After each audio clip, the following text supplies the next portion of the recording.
development world is now faced with the task of financing the Sustainable Development Goals. It's estimated that we will need at least $1 trillion of additional annual investment to develop emerging economies. Though this seems large, it represents only approximately 10% of extra investment above current levels.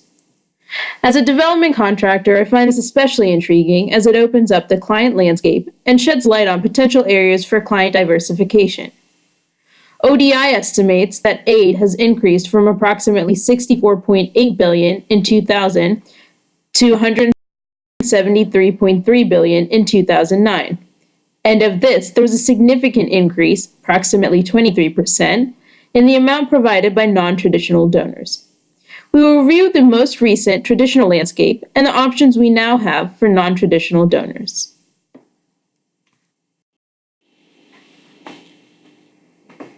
We begin with ODA, which is from the Development Assistance Committee of the OECD.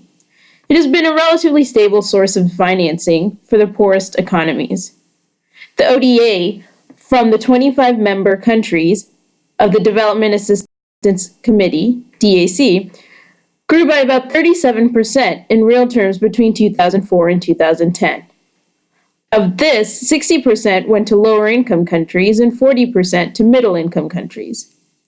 The largest donors we saw in 2012 were the United States, United Kingdom, Germany, France, and Japan.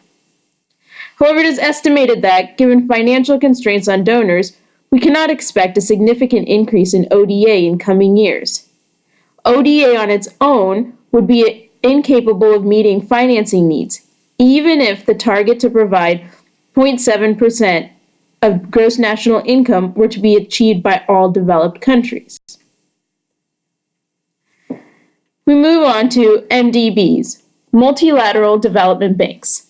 These include the African Development Bank, Asian Development Bank, European Bank for Reconstruction and Development, European Investment Bank, Inter-American Development Bank, and the World Bank Group. During the 15-year effort of the Millennium Development Goals, MDB's support had grown from $50 billion to $127 billion annually.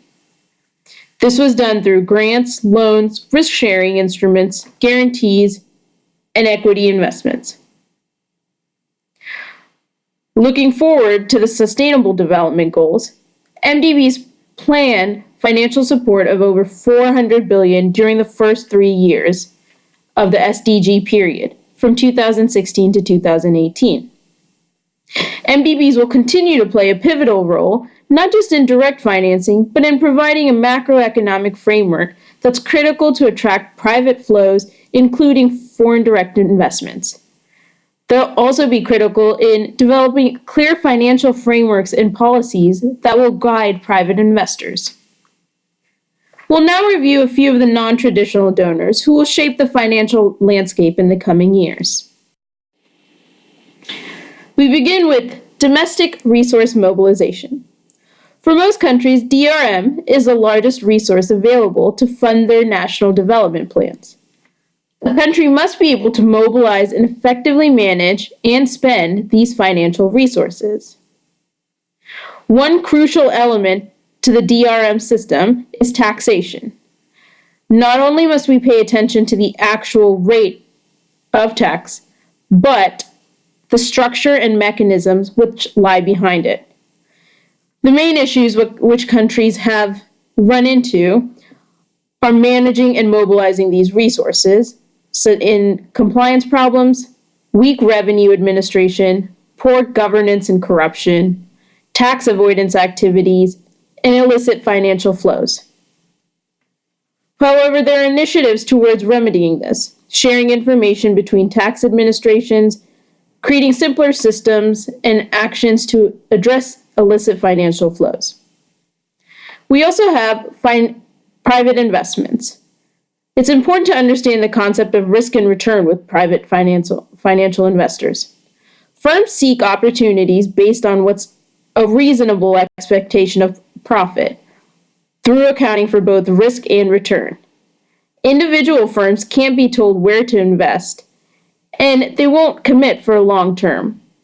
Therefore, They require some flexibility in order to adjust their long-term goals and will invest on a project-by-project basis. The private financing is complex, especially because it can't be planned out. Specific areas for private investment are infrastructure, agriculture, extractive industries, and social sectors. So what does this all mean?